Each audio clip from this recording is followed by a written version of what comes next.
Assim, na Bíblia, no Gênesis 6, diz que quando os filhos de Deus viram que as filhas dos homens eram formosas, coabitaram com elas, nasceram os gigantes, os varões de grande renome da antiguidade. Então, a Bíblia fala sobre gigantes, abertamente. Nephilim é traduzido como gigante, mas em hebraico vem de nafal, que é cair, parecido com o inglês, né, to fall. Então significa, Nephilim significa os caídos, que são uma classe de anjos que caíram, né? Pelo menos segundo o livro de Enoque explica um pouco melhor. Não é um livro canônico, mas dá para entender. Foram os anjos caídos que fizeram uma espécie de engenharia genética, né? O anjo não chegou aqui e engravidou a mulher. O que dizem é que nos rituais de fertilização, que eram comuns no mundo antigo, esses seres espirituais apareciam em forma feminina, sugavam os espermatozoides, depois ele voltava numa forma masculina e inseminava a mulher. Ele não tinha órgão reprodutor e nem inventou nada, ele trabalhando em cima de material humano, né?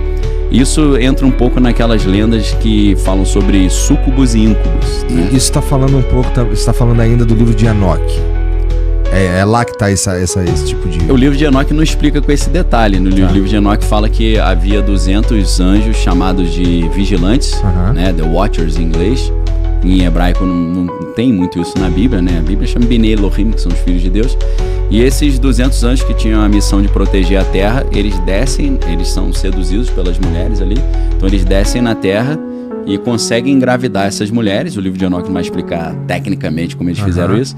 E aí dessa relação nascem os gigantes que eram sempre do mal. Isso é estranho, né? O gigante era sempre contra o povo de Deus e tal.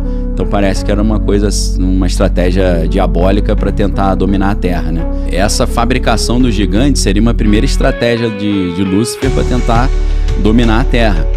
E não só dominar a terra criando soldados gigantes, mas também tentando depois replicar o que Deus fez com Jesus, né? Porque para Deus conseguir se transpor para dentro do corpo humano, ele teve que criar um corpo humano geneticamente modificado. Então Deus colocou um corpo ali especial, capaz de receber o Espírito de Deus, né?